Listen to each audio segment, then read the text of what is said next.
Good morning, good evening, or good night to the lovely people watching. In today's video, we will be speaking about failing and learning from failure and then success. So, I'll start off with something very simple. And an example, as you can see here, this is a drawing, right? I'm not satisfied with this one.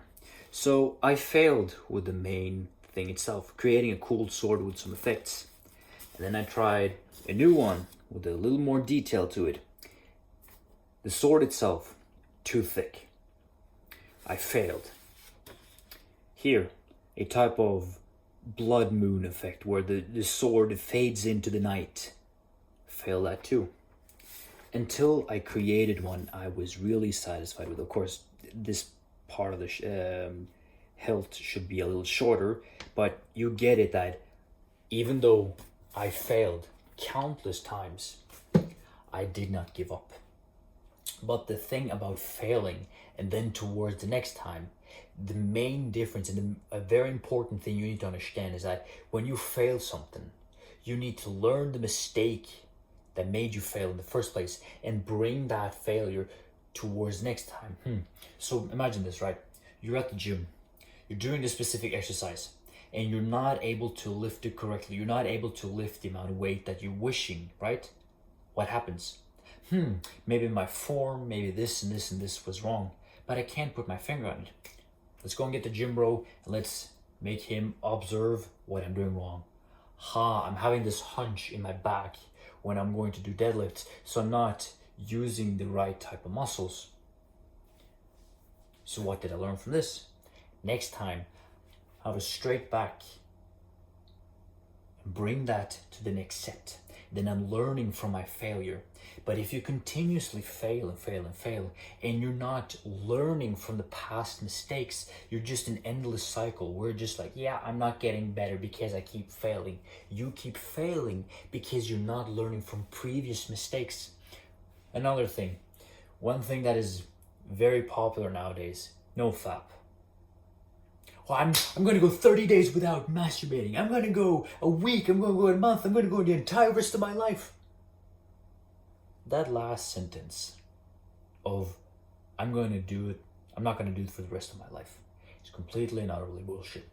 Because no matter how faithful you are towards God, and no matter how strong and independent you are, we all will eventually do it.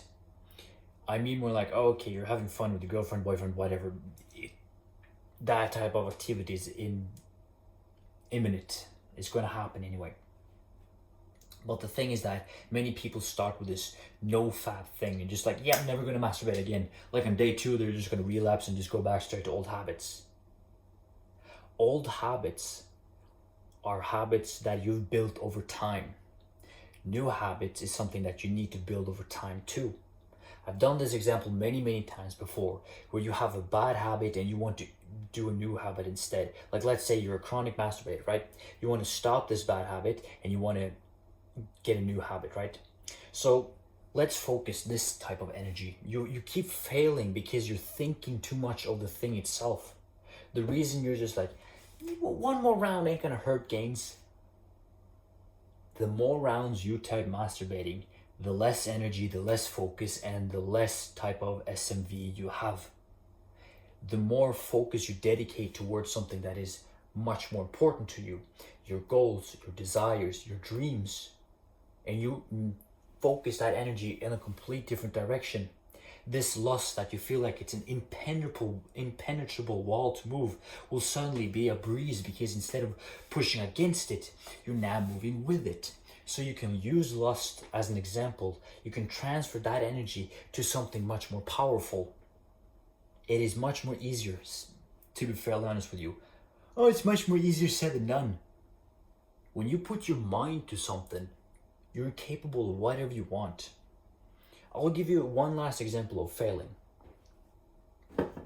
This was the first mask that I created. It has way too many screws.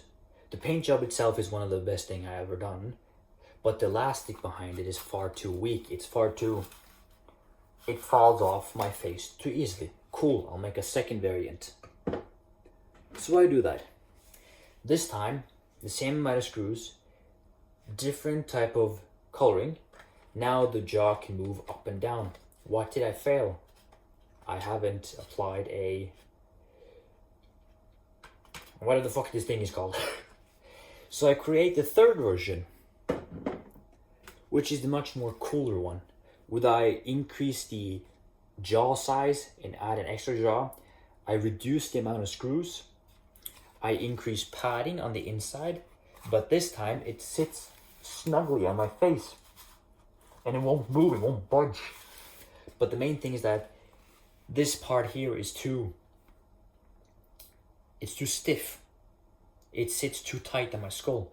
So I create a fourth version of it, where it is a complete different design, where now you're able to shift this to comfortably sit around your face, and it looks much more cooler, to be fairly honest with you. The main issue I found with this one is that, first of all, the screws are way too long. Second of all, these glasses on the inside, they fog up when you breathe on the inside. So the fifth version that I'm going to create is going to have none of these problems. I'm pretty sure I'm either going to have no screws or screws that are shorter of them. And I'm going to pop out the eye sockets and I'm going to put in these type of filters in order for it to not fog up. But that is me, an example of me learning from past failures. The first one, I fucked up too badly. It doesn't sit around my face as it should be. The second one, the jaw is way too jiggly and the color is way too off. The third one, a good combination of where the jaw sits. It's snugly and it's very tight. And I got padding on the inside. Cool. The fourth version, much more stable, well-rounded around my face and kind of looks like a motorcycle mask. The main issue is the glasses itself and the screws are way too long. I can cut the screws and I can pop out the eye sockets and actually make a good version of it instead of creating the fifth version. But then that's going over to planning. Get it? From doing failure or literally failing consistently over and over and over and over and over again. If you can learn from the last mistake that you did, you will move much more forward than the person that is literally stuck in the same failing process. And then the person is not realizing, maybe there's something I'm doing wrong. You get it? When you fail and you can learn from it, you will eventually build success. I have built success on YouTube, TikTok, Instagram, not by gaining like 10,000 subscribers or 10,000 followers, but more of the way that I'm speaking, the way that I'm applying force in my YouTube videos, where just like this type of energy that I'm giving off. Compared to my first video that I created 2 years ago, it is a huge difference. I'm filming on my iPad right now because the video quality will be a little lower than average because my phone storage is way too much junk in it, so I need to sort that out before I film a new YouTube video. But shortly explained, if you can learn from your failure, your past mistakes, and you can bring that to the next attempt and you can learn from it, you will eventually build success.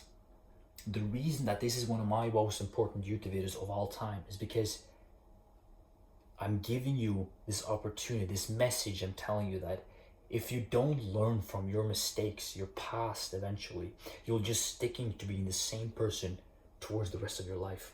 But if you can change and you can adapt and you can rewrite everything, you will one day just be like water, just flow. It is you versus you. Fuck everyone else. But honestly, seek guidance when you need it. Take care.